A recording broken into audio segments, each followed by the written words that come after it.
Today's Tuesday tax tip revolves around early retirement distributions. Early retirement distributions are distributions taken out before you've reached age 59 and a half.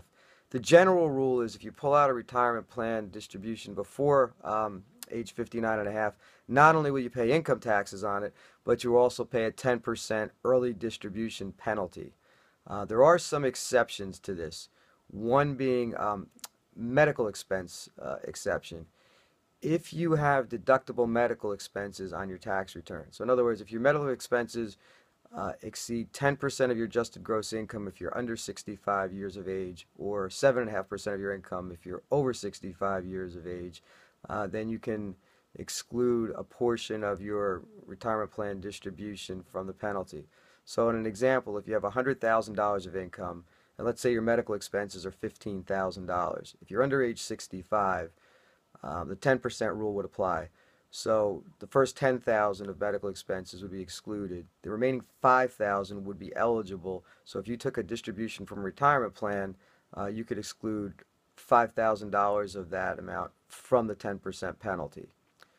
If you pay health insurance premiums while you're unemployed, if you're unemployed for more than for 12 weeks or more, and you make medical insurance premium payments, you can take whatever your premium payments are, and you can exclude that amount from your retirement plan distribution from the penalty.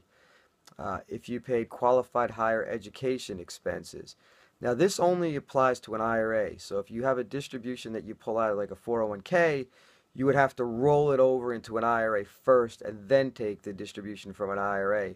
But if you pay expenses for tuition, fees, books, sometimes even room and board, you can, if you use your retirement plan distribution to pay these expenses, you can exclude the distribution from the 10% penalty. Also, qualified first-time home buyer distribution.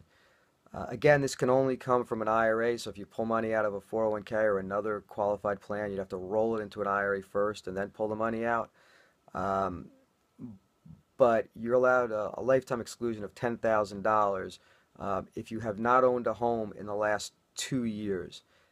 There is a lifetime $10,000 limit on this amount, but it's a great little tip if somebody's buying their first home or for some reason or another hasn't owned a home in the last 2 years.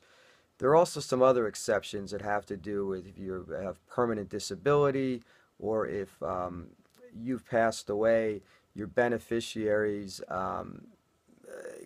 can take distributions even though they're under age 59 and a half and exclude the 10% penalty. Hope this tip helps you out, and I'll see you again next week.